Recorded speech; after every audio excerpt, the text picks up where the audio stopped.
What's up, guys? Welcome to Far From Blake, and today I am excited to say that I am doing my first ever tier ranking video. I've been wanting to do these kind of videos for a while, but I couldn't figure out the logistics on how to make these videos.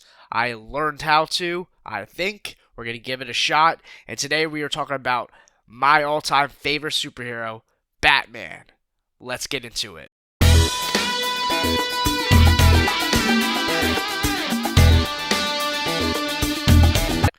So as you see, I have a total of 13 different live-action Batman movies. That does not mean that every single one of these movies are a solo Batman film.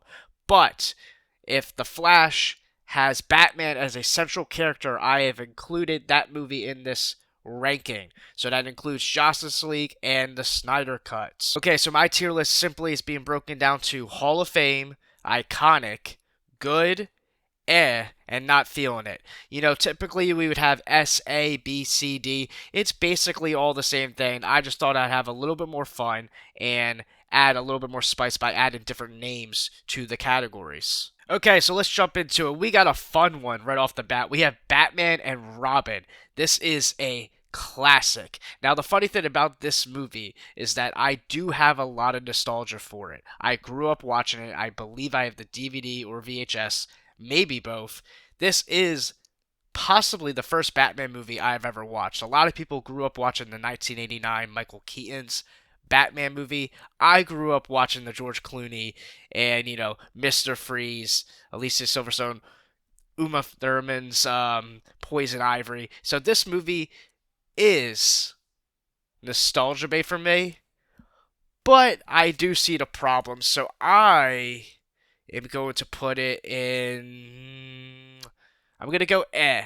Now, most people would say not feeling it. But again, like I said, I have a lot of nostalgia for this movie. I should preface by saying that this video, I'm not going to probably go in the exact order of what deserves to be on top. Maybe I will as the ranking goes along. But as of right now, we're just going to take it step by step as we go through each one of these movies. Okay, next up, we have The Flash. Now, this one is interesting because this one has a lot of hate online. Like, a lot of hate. And there's a lot of controversy behind the movie. Heck, I mean, the marketing in itself said that this was the greatest superhero movie of all time. Spoiler alert, it's not. It is not the greatest superhero movie of all time. But if we're talking just Batman, and just Batman alone, we had not one, not two, technically three, spoiler alert, Batmans in the movie. Two Batmans, three Bruce Waynes, right? And forget all the other stuff, but Michael Keaton's Batman in this movie, I thought was really, really cool. Like, I'm not the biggest Michael Keaton fan. I know that might be blasphemy for some people, but I thought he was really sick in this movie. I thought he was really funny the way that we are now in 2020. Well, what movie? It came out in 2023, and he's using a flip phone, and they're, doing callbacks to show that he's an older Batman that has limited technology. They had a lot of fun. I've had a lot of fun with this movie, and I think it's very rewatchable, especially when you get into the Batman aspect of things. Yes, it's not the most perfect Flash movie, and I would like to see a better interpretation of Flash. I like Grant Gustin way more, but see, this is tough. See, when you go to ranking videos, it feels a lot more different than tiers. I'm going to leave myself room later to change things. I know you're not technically supposed to do that, but I'm going to do it anyway. I'm going to go. I'm going to go iconic. I don't care. I don't care what you have to say. Michael Keaton was iconic in this movie. I thought the little scenes we got of Batfleck in the beginning of the movie were great. Yes, Ben Affleck's Batman suit was not good in this movie whatsoever, but I do think the scenes were really cool. Him riding on the motorcycle and, him with the ice skates on the street and this and that. It just showed the potential of what Batman could really do and the fantastical elements, and that's what I really liked about it when it comes to Ben Affleck. And even Michael Keaton showed a lot of fantastical elements fighting, the people that Superman had to fight, and the Kryptonians and whatnot. And that's something I'm really excited for with James Gunn's DCU, is that I want to see a more fantastical Batman. I think Matt Reeves DC or Robert Pattinson's universe for Batman is really cool. I love the Penguin TV series, but that is very grounded, and we've seen the grounded so many times, and I am excited for it. I want to see the grounded version of Batman, obviously, but I do want to see that fantastical element, and you get a little bit of that, a tiny nugget of what Batman in a bigger world with Wonder Woman and Flash and all that in this movie with, Ben Affleck really going for it and Michael Keaton also just putting on such a great performance after not being the character for over 40 years. Okay, speaking of Michael Keaton, we have back-to-back Michael Keatons in a row. We have the original Batman movie, 1989, with Michael Keaton. This is a classic for so many people, and it means a lot. So many people would say this is Hall of Fame, iconic, at the very least good. But I have to go with not feeling it. I am not feeling it. I am going to get so much hate comments for that. I am not a fan of this Batman movie. I do not know off the top of my head right now. When it comes to just solo Batman movies, it's towards the bottom of my list, obviously, if I'm saying I'm not feeling it. I've seen it 2 or 3 times. It is boring to me. It is boring every single time. I do not think Michael Keaton's Batman in this movie is really fleshed out that great. Yes, it really sets the tone for the future installments. Like, without Michael Keaton's Batman, we wouldn't have maybe a more Dark Knight type character, because before that we had Adam West's, right? But it doesn't change the fact that this movie is boring. Yes, Jack Nicholson's Joker is iconic. He's great, and he puts on a great performance for that time and era. I have lots of respect for this movie, but I have more respect for this movie than I do enjoy it. I do not enjoy watching it. It's that simple. Okay, next up, we have Michael Keaton Batman again in Batman Returns, I believe 1992. Now you guys are, all the Michael Keaton fans are probably going crazy. I mean, how do you rank The Flash and iconic and put Batman 1989 and not feeling it? Because I just wasn't feeling it, alright? But Batman Returns, I have a very, very, very interesting relationship with this movie. And I'm going to cut right to the chase, and I'm going to say it is good. It is good.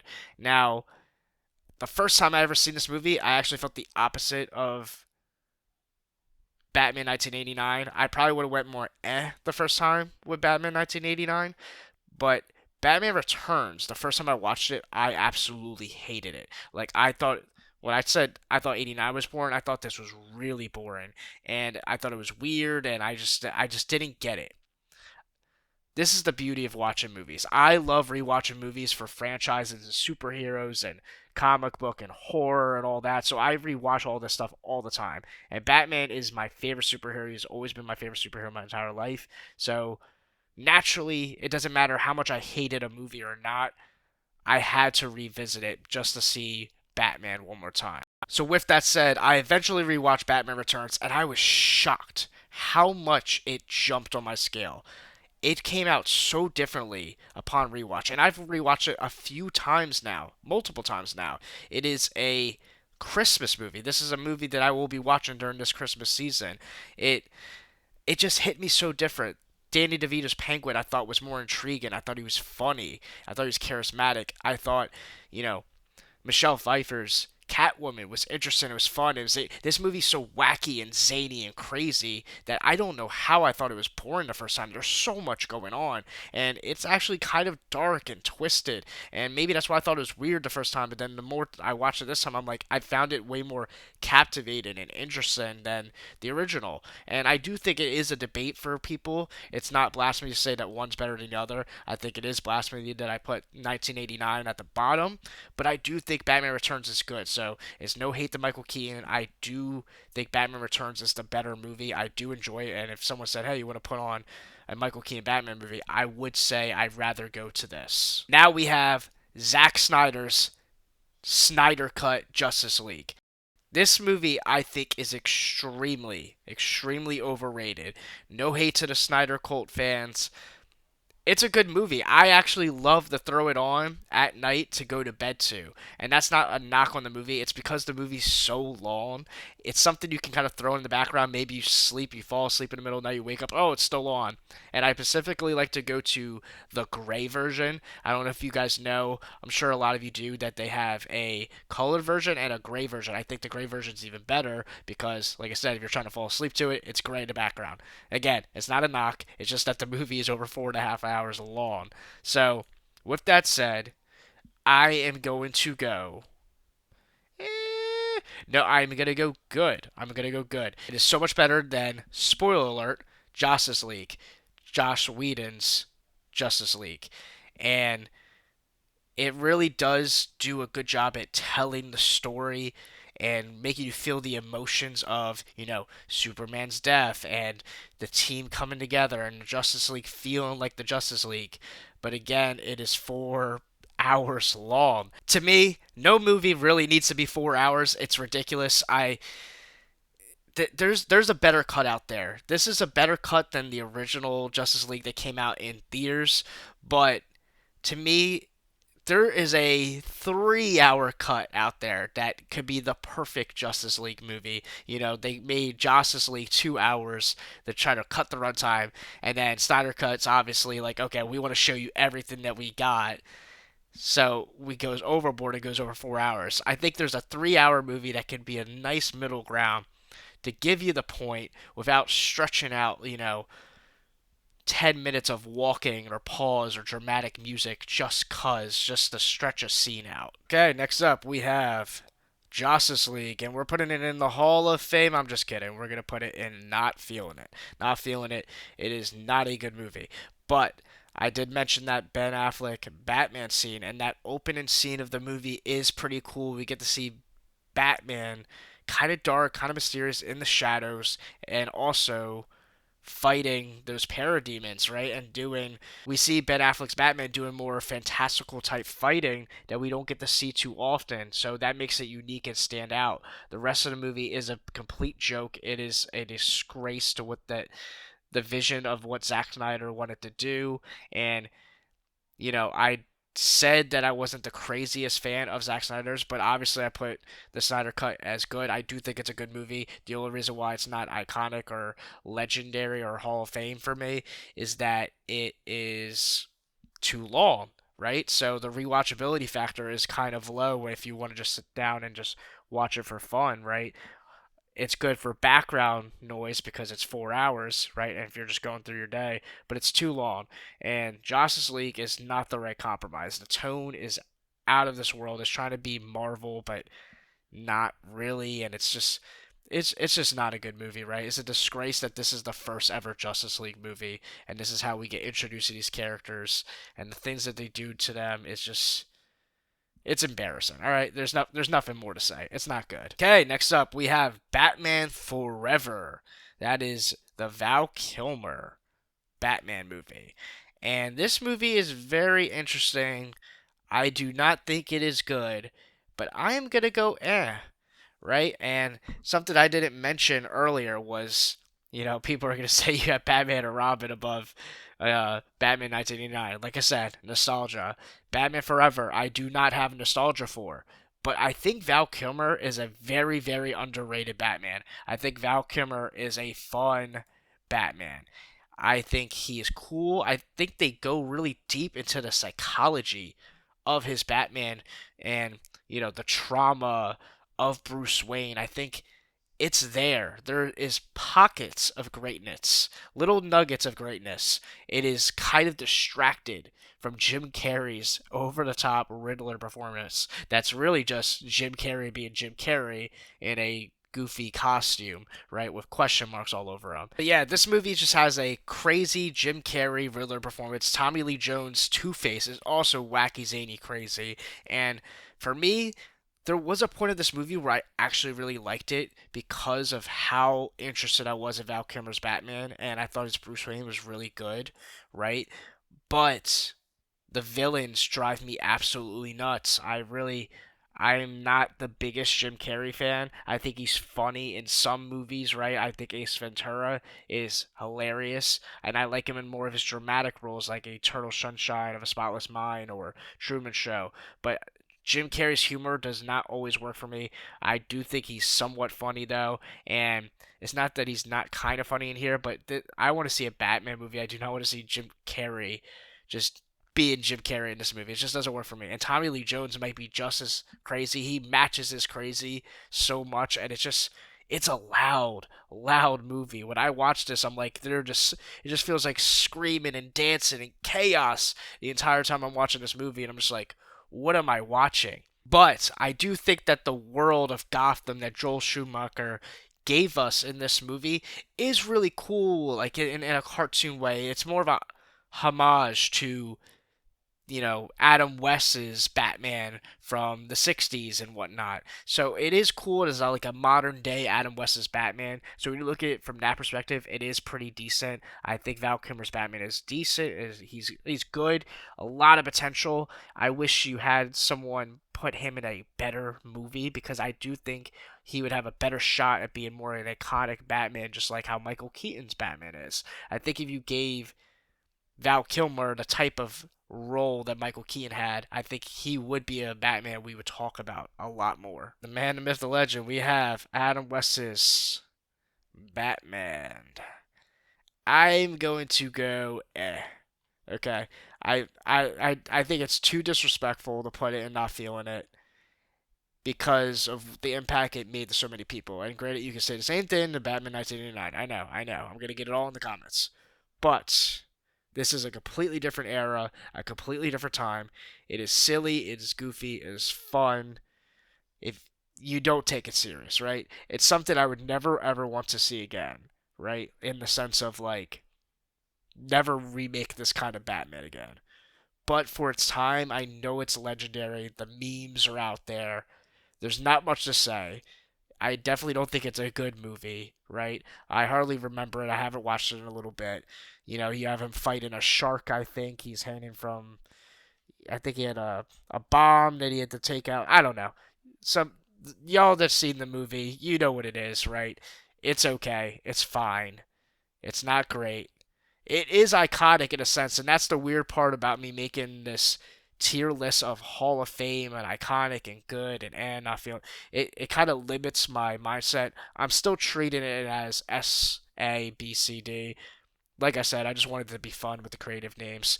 But I'm realizing now as we go through this tier list that I have not made any Hall of Fames yet. I only have one iconic.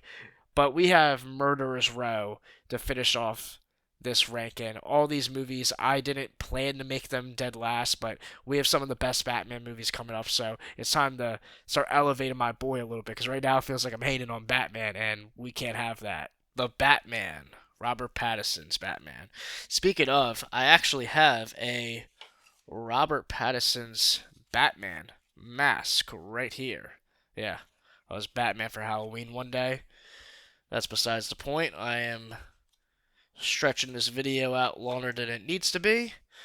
But, with all that said, you know where it's going. I'm going iconic. Gotcha! That's going to make a lot of people mad. So, just like the Snyder Cut, I do think this movie is slightly overrated. Everyone's going, I thought your Batman was your favorite superhero. What are we talking about here? And you have a Robert Pattinson's Batman mask. I'm so excited for the Batman Part 2.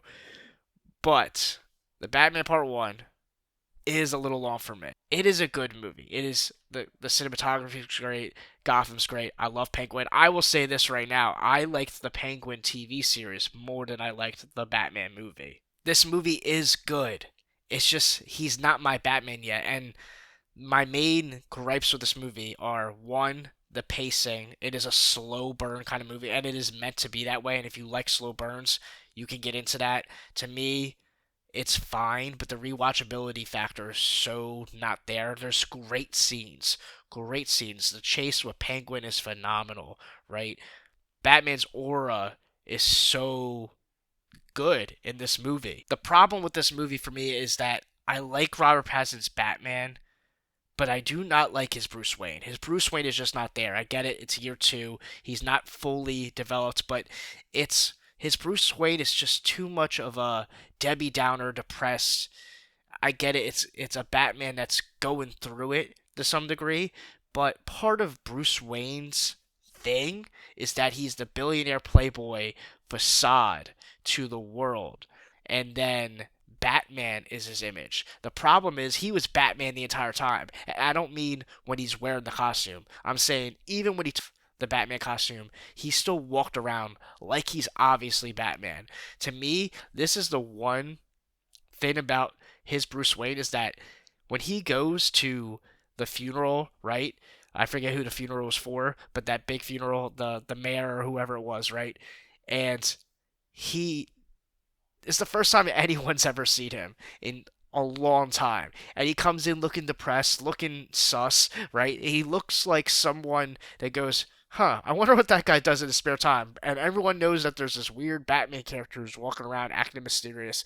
He acts exactly the same. To me, I would go, huh, maybe it's that rich billionaire who, like, nobody sees and is not on the scene at all. To me, it's so obvious that he could be the Batman in this movie, and part of being the Batman and Bruce Wayne is that they're two different characters, and one's supposed to, distract you from who he is. Like, Bruce Wayne is the facade, Batman truly is who he is, but he just doesn't do it, right? And I'm looking at it in the grand scheme that in the Batman Part 2, and that's why I'm excited for it, I do think his character's going to evolve into what we know him to be, right? The billionaire playboy facade. It's just that rewatching it now, not seeing the full picture, and having to wait so long for this movie, we still have another 2 years for this movie. I am itching for more Batman content. That's why I'm making this video in the first place. I'm so excited for the Batman Part 2 because I do think Bruce Wayne, Robert Pattinson, will evolve into the billionaire playboy that he's supposed to be. And right now, it's just small picture. I can't see the big picture right now because it's been over 2 years, almost 3 years since the last movie came out. We just saw The Penguin. It was great. It was phenomenal. Gotham's world has never been more excited and better. But we still got to wait 2 more years for this movie because of writer strikes and whatever, and it got pushed back. If it was coming out next year, I'd be so pumped for the Batman Part 2. But 2 years from now, it's like, oh my gosh. And that's why I'm here to just talk about Batman because I miss him. Now we got the first of the Dark Knight trilogy, technically the third, the final conclusion of the Dark Knight trilogy. But the first one on this tier list, we have The Dark Knight Rises. And this one is really tough for me because we haven't had a Hall of Fame yet. And I might. I don't think it is Hall of. I don't know if it's Hall of. This is the toughest decision of my life. I am going to go eeny, meeny, miny, mo. I'm going Hall of Fame. I don't care. I'm going Hall of Fame for now. Maybe I'll change it. I don't know. But a lot of you guys are thinking. Here's the thing. A lot of people seem to hate Dark Knight Rises online. I do not get it. To me, when it came out, it was a big deal. As you can probably see in the background where this ranking is going, this is the Dark Knight posters. Obviously, I am a Christian Bale fanboy, if you didn't get the idea. So, I grew up on those movies. Now, I grew up on The Dark Knight mainly. I didn't watch Batman Begins until I was older, like 3, 4, 5 years ago. Dark Knight Rises, I did obviously see because it came out after The Dark Knight. So I only seen that one a couple times growing up. So I was obsessed with The Dark Knight. And so, spoiler alert, where you think that one might be heading. But this movie's good, right? There's really only a couple flaws in this movie for me. I don't get what many people's flaws are. There's only a few things about this movie that I hate. One, I hate the Foley character, the detective guy who's out to get Batman the entire time. He might be my most hated character of all time. He's definitely in the conversation. And I say that because every time I watch it, I get so mad. You know, like those type of characters you watch and they just make you angry when you see them on the screen. He's just so arrogant and just, oh my gosh, he's so full of himself and he's so raw in the entire movie. And he gets what he deserves kind of towards the end to some degree. And they kind of make it like heroic, like he kind of came full circle. But to me, he was just a clown the entire movie. He really holds the movie back for me. If it wasn't for him, this movie would be 5 stars. This movie isn't 5 stars for me, and that's kind of why I don't know if it really should be Hall of Fame. I might drop it. As of right now, the Hall of Fame spot's looking lonely, so I just wanted to put something up there for now. I should have mixed around some of my Hall of Fame movies closer in this video. The only other flaws for this movie for me is that as a kid, and this is like a silly one, and it's one I'm kind of growing out of, I didn't like how Bane just pieced up Batman like that. That used to make me mad as a kid. Like, that was the one thing I'm like, Batman doesn't get beat up like that, because he just gets murked, hand to hand, just gets destroyed. And that's the central theme of this movie is pain, right? So he is meant to go through that as one of his, psychological steps in his pain journey, Christian Bale's Batman. But still, I don't want to see my boy just get beat up like that. I'd rather him, get deceived like the Joker or the Riddler or, something like that, Scarecrow. Not Bane just beating him up. So that always bothered me. And then also Talia al Ghul's death scene. Obviously, that is one of the worst acted scenes of all time. And the reason why it sticks out like a sore thumb is because this movie is really good. It's a Christopher Nolan blockbuster. It is a well-made movie. So a scene like that can and does stick out as one of the most worst acted scenes of all time. So those are really the only flaws. But to me, that does not take away from the emotional impact of closing out a beautiful trilogy. I think the send off to Christian Bale's Batman at the end was great. I do have to mention that Alfred, that's another flaw. Okay, so there's a few flaws in this movie. Maybe I will drop it down. I don't know. Alfred would have never done that in the previous movies. Again, maybe you argue it's part of the arc of pain, whatever. But when you look at Batman Begins and The Dark Knight, you always saw the relationship between Alfred and Bruce Wayne, where Alfred always says, or Christian Bale's Bruce Wayne always says, "You haven't given up on me yet, have you?" And Alfred would always say, "Never." And then what happens in Dark Knight Rises? He gives up on him. And to me, that always bothers me because I'm like, Alfred wouldn't give up on him. And maybe you can explain why they do that, but it doesn't take away the emotional fact to me that I'm like, Alfred wouldn't do that, and that does bother me. And when he comes back in the movie, and we think what happens to Bruce Wayne happens, it always makes me go like, "Are you serious, Alfred? You should have never left in the first place." Blah blah blah. Then like I said, the closing ending is beautiful. So this movie gets way too much hate. It's a great movie. Okay, now we have Batman Begins, and this one is a easy Hall of Fame. And just so we don't confuse things, I will put it here. I'm just going to do that for the Hall of Fame ones. Again, all of this down here is not in order. So do not worry about like, oh, is this one... I keep pointing like you guys say. I forget I have a mouse now. Again, first tier list video. You might be like, oh, can you move this here? I'm not worried about it right now. We're just putting it in the spot. Batman Begins is one of, if not the greatest origin story of all time, superhero or not.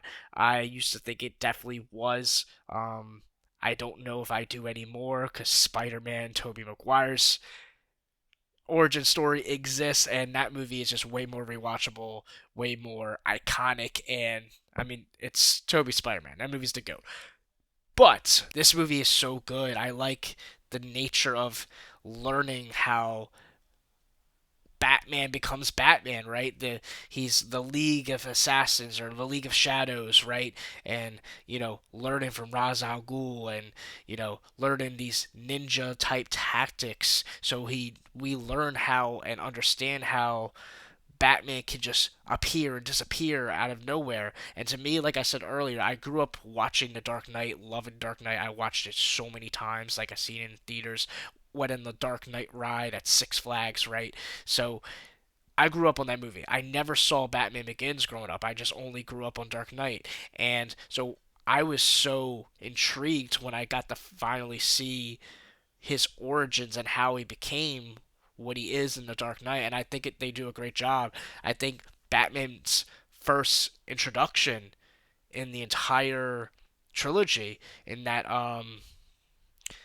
where the cranes and the crates are. That scene, right? His first time wearing the costume and fighting those bad guys and getting Falcone, right? And it's funny saying Falcone because now when I think of Falcone, I think of the Falcone family and the Penguin and the Batman now. But it was Falcone in Batman Begins, and I thought he was a good Falcone.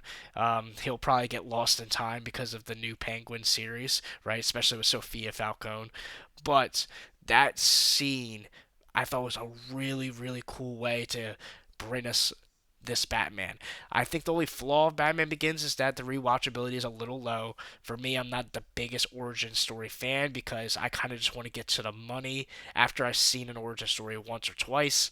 It's like, okay, I know how they get the powers now. Now I just want to see Batman be Batman. I don't feel like watching him go through the training montage to get there. But if I am in the right mood and I do pay attention and I want to focus, it is is well done, right? I said it at nauseum. It is a perfect Batman origin story in my mind.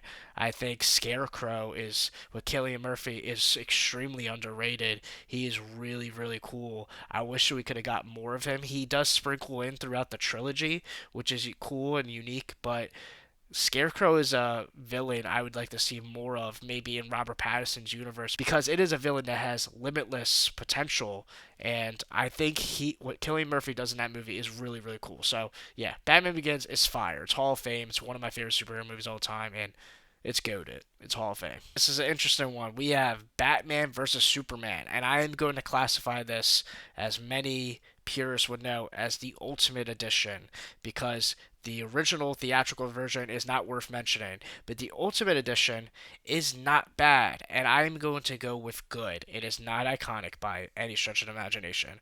And I think the Ultimate Edition is actually a good movie. I think it has great elements. I think the one everyone talks about, the Ben Affleck warehouse fight, that is such a goated Batman scene, and you watch that and you go, yeah, yeah. As much as I love Christian Bale's Batman, I'm like, I wish we had some fight scenes like that on rewatch in that trilogy, and hopefully we get some of that in Robert Pattinson's. There was some decent ones, but nothing like that, and that's why I'm kind of itching for more a fantastical Batman, because I think that's the kind of fight scenes you could possibly get. I used to be a hater of Ben Affleck's Batman, but as time goes on, it's almost like the Andrew Garfield effect of Spider-Man, right? Andrew Garfield's Spider-Man did not get the flowers he deserved when it happened, right?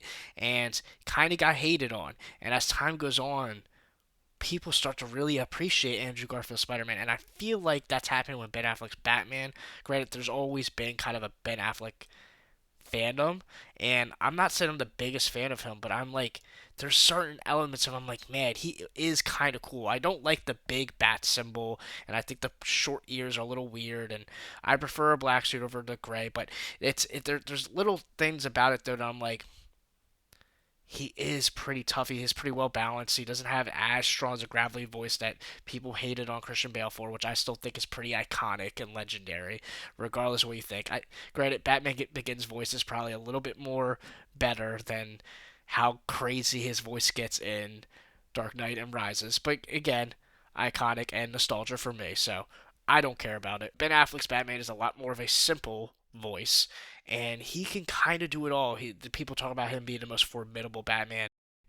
His Batman probably doesn't get pieced up like that against Bane, Tom Hardy's Bane. So it's a shame that he never got a chance to have his own solo movie. If you ever want to taste the sea of what Ben Affleck's Batman is, you really just gotta watch bits and pieces, like the open scene of Justice League, or something in the 4 hours of Snyder Cut, or the warehouse scene in Batman v Superman. You get bits and pieces everywhere. Now, granted, you can watch Batman vs Superman as his own movie, kind of, because it kind of is with Superman, but it's shared, right? And then you even have other characters popping up in it, but you don't get the solo Batman movie, and I think he should have gotten one. It'd be really cool if one day they brought back Ben Affleck as a Dark Knight Returns, Batman Dark Knight Returns type movie, because I've seen Dark Knight Returns 1 and 2, the animation movies. If you have not seen them and you're a big Batman fan, you should definitely check it out. Like I said before, I am itching for more Batman content, so I've been watching a lot of Batman animated movies, and man, are some of them good. If you haven't seen Batman Under the Red Hood, you gotta watch that one. That movie is phenomenal. But again, Ben Affleck's Batman as an older Batman coming back, Dark Knight Returns type movie. I think he'd be perfect for that someday. So, he's down, but he's not out. Granted, I want to see a new Batman. Jensen Ackles is the Batman I want to see. I don't think that's going to happen, though, the way James Gunn is moving right now. But that's another story. I'll make a video on that one day. Okay, enough's enough. Time to move on to the last one. Dark Knight. Not feeling it. I'm just kidding. I don't even want to entertain that for a split second. Dark Knight is Hall of Fame, the goats of goats, the king of kings, right? It's the greatest Batman movie of all time. All you the Batman fans who say, what's better, the Batman or the Dark Knight? It's the Dark Knight, okay? It's not even close. I mean, you see on my ranking, I don't even have the Batman on the same tier. Obviously, you say I'm, Bale trilogy, Nolan trilogy, fanboy, whatever. I could move down Dark Knight Rises, but, for the sake of argument, those are my 3 favorite Batman movies. Batman's my favorite character, so I want to have 3 Batman movies up there. Robert Pattinson Batman's, it's good. It's a great movie. I think the Batman Part 2, I'm hoping it's like the Dark Knight, like where, Batman Begins sets things up, and Dark Knight really just takes it to another level, and I'm hoping the Batman Part 2 does that with the Batman franchise. I used to have right there a Heath Ledger Joker's poster. There's one up in that top corner, wherever they are. All 3 of them are right there. It used to be a collage. The Joker poster keeps falling down. You can probably see it in a past video. That's why that wall is blank right there. But the Dark Knight trilogy, The Dark Knight is my favorite superhero movie of all time. It is the GOAT. It's one of my favorite movies all the time. It's, I think, my second favorite movie, right behind The Karate Kid. The Karate Kid's my favorite movie of all time.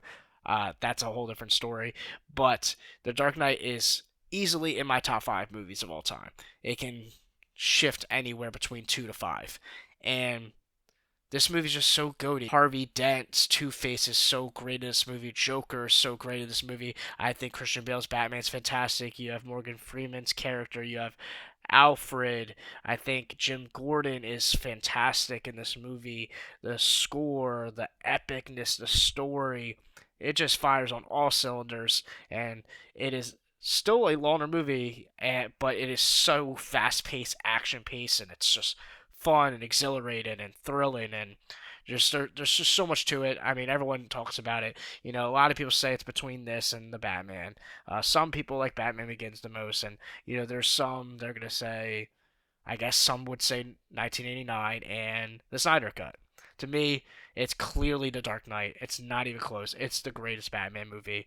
It is easily Hall of Fame, and there's nothing more else to it for me.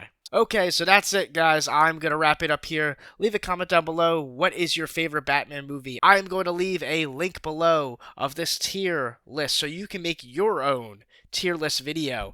And you can at me on Twitter and send me your tier list, and we can compare and contrast. My Twitter is in my bio or whatever. It's Far From Blake. It's the same thing. My Twitter, X, whatever you want to call it, is Far From Blake, and I will leave a link to this tier list so you can make your own. But also comment down below on this channel. What did you like? What did you agree with? What did you disagree with? I'm sure I'm going to get a lot of hate on the 1989 take. I'll get some hate on the Batman take. And I'm sure there'll be something else in between as well. Maybe some of the more positive. My positives will be your negatives, and your negatives will be my positives. And I don't know. We all have different opinions. Just try to be kind and respectful in the comments. I will... Yeah. So... Anyway, subscribe to this channel so you can see more Batman content and more superhero content. I also make a lot of horror videos, as you can probably see. In the background, I have Jason, I have Michael, I have Freddy. I don't know which way to point. I'm getting used to this camera. The point is, check out my channel. I'm young, I'm new to this YouTube thing, and I'm trying to get things going. And this is my first tier list video, and there's going to be many more to come. So, that's it. I'm out. Peace.